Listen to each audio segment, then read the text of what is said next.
জনতাৰ শিল্পী ৰাজীৱ খদিয়াৰ মৃত্যুৰ আজি ৩টা দিন হুকস্তব্ধ খদিয়াৰ টুপচিঙা গাঁৱৰ ৰাইজ ৰাজীৱ খদিয়াৰ বাসগৃহত উপস্থিত হৈছে ভিন্নজন দুৰ্ভগীয়া পৰিয়ালটো সমবেদনা বহুজনৰ উপস্থিত হৈছে শিৱসাগৰৰ বিধায়ক অখিল গগৈ হুকাৰ্ত পৰিয়ালটোলৈ আগবঢ়াইছে ১ লাখ টকা অৰ্কিড উদ্যানৰ তৰফৰ পৰাও ১ লাখ টকাৰ আৰ্থিক সাহায্য প্ৰদান কৰা হৈছে দুৰ্ভগীয়া পৰিয়ালটো আৰু এই মুহূৰ্তত ৰাজীৱ খদিয়াৰ বাসগৃহলৈ আমি যাব বিচাৰিছো পুনপটীয়া সম্প্ৰচাৰত যত উপস্থিত আছে আমাৰ তিনিচুকীয়াৰ ব্যুৰো প্ৰশান্ত খাতোৱাল আমি পুনে প্ৰশান্ত খাতোৱালৰ ওচৰলৈ গৈছো ইতিমধ্যে আমাৰ মাজৰ পৰা গুচি গৈছে দুটা দিন হৈছে অহা কাইলৈ তিলনি আৰু এই মুহূৰ্তত খদিয়াৰ টুপচিঙা গাঁৱত উপস্থিত হৈছো আৰু এই দুৰ্ভগীয়া পৰিয়ালটোক কিছু এই কঠিন সময়ত সাহস দিবৰ কাৰণে বিভিন্নজন আহি উপস্থিত হৈছেহি তাৰ সমান্তৰালভাৱে শিৱসাগৰ বিধানসভা সমষ্টিৰ বিধায়ক অখিল গগৈ আহি উপস্থিত হৈছেহি বিভিন্নজন আহিছে যেহেতু জনতাৰ শিল্পী কালিৰ দিনটোত অগণন লোকৰ উপস্থিতিত ৰাজীৱ খদিয়াৰ শেষকৃত্য সম্পন্ন কৰা হৈছে আৰু এই সময়ছোৱাতে এতিয়া বিভিন্ন মহলত প্ৰশ্ন উত্থাপন হৈছে যে এই দুৰ্ভগীয়া পৰিয়ালটো কেনেকৈ জীৱন অতিবাহিত কৰিব এই ৰাজীৱ খদিয়াৰ ৭ বছৰীয়া সন্তান লগতে পত্নী আৰু এই ঘৰখন কেনেকৈ চলিব এই প্ৰশ্নটো এতিয়া সমগ্ৰ ৰাইজৰ মাজত যথেষ্ট চৰ্চাৰ কেন্দ্ৰবিন্দু হৈছে চৰকাৰৰ ওচৰলৈ দাবী উত্থাপিত হৈছে যে ৰাজীৱ খদিয়াৰ পৰিয়ালটোক সংস্থাপন দিব লাগে এই কথাখিনি চৰ্চা হৈ আছে তাৰ মাজতে শিৱসাগৰ সমষ্টিৰ বিধায়ক অখিল গগৈ আজি উপস্থিত হৈছে দাদা আপুনি দুৰ্ভগীয়া পৰিয়ালটোক আজি এষাৰ মাত দিবলৈ আহিছে সাহস দিব এইটো সময়ত যথেষ্ট কঠিন সময় মানুহৰ বাবে এগৰাকী প্ৰাণৰ শিল্পীক আপুনিও হেৰুৱাইছে সকলোৱে মৰ্মাহত আজি আপুনি পৰিয়ালটোলৈ ওচৰত থিয় দিছে আজি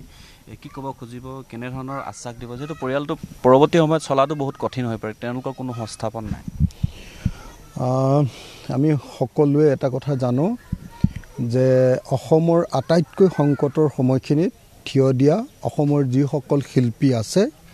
আৰু জনগণৰ পক্ষত মানুহৰ পক্ষত থিয় দিয়া যিসকল শিল্পী আছে তাৰ ভিতৰত এজন হ'ল অসমৰ শিল্পী ৰাজীৱ খদিয়া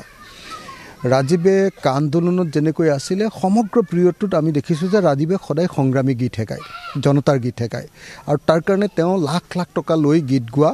পইচা নহ'লেও মানে গীত গাই থৈ আহে গতিকে ৰাজীৱ খদিয়া এজন বেলেগ ধৰণৰ শিল্পী ৰাজীৱ খদিয়া মানুহৰ শিল্পী জনতাৰ শিল্পী গণশিল্পী গতিকে সেইকাৰণে ৰাজীৱ খদিয়াৰ মৃত্যুত আমি দেখিছোঁ যে অসমৰ চাৰিওফালে অসমৰ মানুহৰ মাজত সাংঘাতিক ধৰণৰ এটা এক্সাইটমেণ্ট এটা উত্তেজনাৰ সৃষ্টি হৈছে আৰু সকলো মানুহে দুখত শোকত ভাগি পৰিছে মই আজি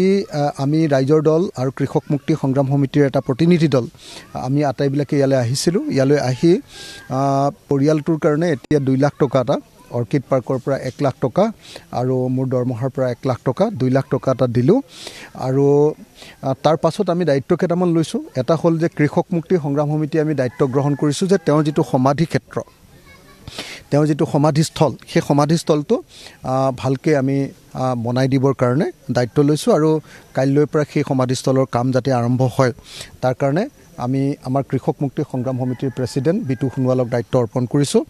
বিতু সোণোৱালৰ উপৰিও আমাৰ কৃষক মুক্তি সংগ্ৰাম সমিতিৰ সাংগঠনিক সম্পাদক উমানন্দ মুদৈ মৰাণকো দায়িত্ব অৰ্পণ কৰিছোঁ তেওঁলোক দুইজনে আৰু লগতে আমাৰ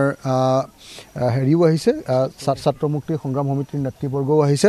তেওঁলোককো দায়িত্ব অৰ্পণ কৰিছোঁ পাপু দত্তকে ধৰি তো তেওঁলোকে কাইলৈৰ পৰা নিৰ্মাণৰ কামটো আৰম্ভ কৰিব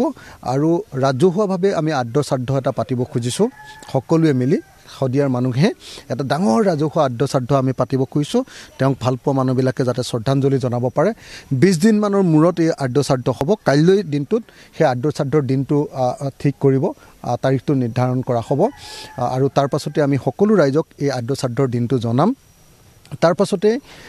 আমি ঠিক কৰিছোঁ যে যদি বিভিন্নজনে বিভিন্ন ধৰণৰ সহায় কৰাৰ কথা কৈ আছে কিন্তু আমি কৃষক মুক্তি সংগ্ৰাম সমিতি আৰু ৰাইজৰ দলৰ তৰফৰ পৰা ক'ব খুজিছোঁ যে যেতিয়ালৈকে এটা চৰকাৰী চাকৰি নহয় পত্নীৰ তেতিয়ালৈকে আমি তেওঁলোকৰ সন্তানটোক পঢ়াই থাকিবৰ কাৰণে মাহেকীয়া ভিত্তিত এটা নিৰ্দিষ্ট পৰিমাণৰ টকা দি থাকিবৰ কাৰণে যত্ন কৰিম দিবৰ কাৰণে আমি আজি তেখেতসকলক আমি কথাই দি দিছোঁ ইতিমধ্যে তেওঁলোকক মাহেকীয়া ধৰণে পৰিয়ালটো ল'ৰাটোক পঢ়ুৱাই থাকিবৰ কাৰণে যি খা খৰচ হয় সেইটো দি থাকিবৰ কাৰণে প্ৰস্তুত হৈছোঁ বেলেগ বেলেগ ধৰণে বিভিন্নজনে কৈছে যে নহয় আমি খৰচ দিম যদি দিয়ে দিয়ক আমি সেইটো নিদিবলৈ কাকো কোৱা নাই কিন্তু তেওঁলোকে দিব পাৰে যদি অসুবিধা হয় তেতিয়াহ'লে পৰিয়ালটোৰ কাৰণে আমাৰ পিনৰ পৰা সেইটো মাহেকীয়া খৰচটো আমি দিবৰ কাৰণে সাজু হৈছোঁ তাৰ উপৰিও আমি চেষ্টা কৰিম যে কেনেকৈ তেওঁৰ যিখিনি গীত আৰু তেওঁৰ যিখিনি কথা সেই কথাখিনি মানুহৰ মাজলৈ লৈ যাব পাৰি তাৰ কাৰণে চেষ্টা অব্যাহত ৰাখিম মই সকলোকে 20 দিনমানৰ পাছত হ'বলগীয়া আমাৰ যি ৰাজহুৱা আদ্যশ্ৰাদ্ধ তাত অংশগ্ৰহণ কৰিবৰ কাৰণে সমগ্ৰ অসমৰ মানুহক ভালপোৱা সকলো মানুহকে আহিবৰ কাৰণে মই অনুৰোধ জনাইছোঁ আপুনি যেহেতু এগৰাকী বিধায়ক মুখ্যমন্ত্ৰীলে হওক বা ৰাজ্য চৰকাৰে কেনেধৰণৰ প্ৰস্তাৱ থাকিব বা আপোনাৰ দাবী থাকিব এই পৰিয়ালটোৰ এটা মানে মোবাইল যোগে হোৱাটছআপ যোগে অসমৰ মুখ্যমন্ত্ৰী ডাঙৰীয়ালৈ এটা এখন চিঠি দিছোঁ যে ৰাজীৱ হদিয়াৰ পৰিয়ালৰ তেখেতৰ পত্নীক এটা চৰকাৰী চাকৰি দিব লাগে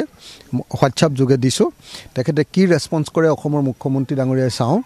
যদি মুখ্যমন্ত্ৰী ডাঙৰীয়াই হোৱাটছআপ যোগে দিয়া মোৰ চিঠিখনৰ কোনো যদি ৰিপ্লাই নিদিয়ে তেতিয়াহ'লে মই অসমৰ মুখ্যমন্ত্ৰী ডাঙৰীয়াক সাক্ষাৎ কৰিম আৰু সাক্ষাৎ কৰি ৰাজীৱ হদিয়াৰ পত্নীক এটা চাকৰি দিবৰ কাৰণে চৰকাৰী চাকৰি দিবৰ কাৰণে মই তেখেতক অনুৰোধ কৰিম সেইটো চেষ্টা কৰিম আৰু যেতিয়ালৈকে নহয় যদি চৰকাৰে একো নিদিয়ে একো নহ'লেও মই কেইটামান কথা ভাবি থৈছোঁ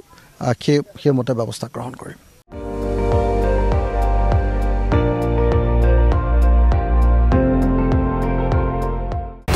আপুনি চাই আছে ND24